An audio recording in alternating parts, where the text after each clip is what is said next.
આવ્યો છે। આવતીકાલથી એનાલોગ પનીર પર પ્રતિબંધ રહેશે। એનાલોગ પનીરના વેચાણ અને ઉત્પાદન પર પ્રતિબંધ રહેશે।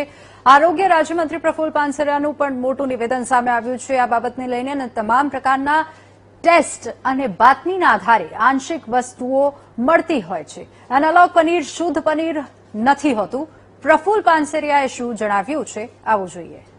ગુજરાતમાં પણ કાલેથી એનાલોગ પનીર પર, એનાલોગ ચીઝ અને બટર પર વેચાણ કરવું, પ્રોડક્શન કરવું, પરિવહન કરવું સંપૂર્ણપણે પ્રતિબંધ લાગી દેવામાં આવ્યો છે। ફૂડ અને ડ્રગ્સ વિભાગની અમારી ટીમ 32 વેન જે છે એમાં 25 વેન સાથે રાઉન્ડ ધ ક્લોક ફરીને તમામ પ્રકારના ટેસ્ટ સાથે બાતમીના આધારે જ્યાં જ્યાં તપાસ કરી છે ત્યાં આવી અનસેફ વસ્તુ મળતી હોય છે, જે ઘી બનાવવા માટે પામ ઓઇલનો ઉપયોગ કરે છે। આ પામ ઓઇલનો ઉપયોગ એનાલોગ પનીર બનાવવામાં કરે છે, શુદ્ધ પનીર હોતું નથી।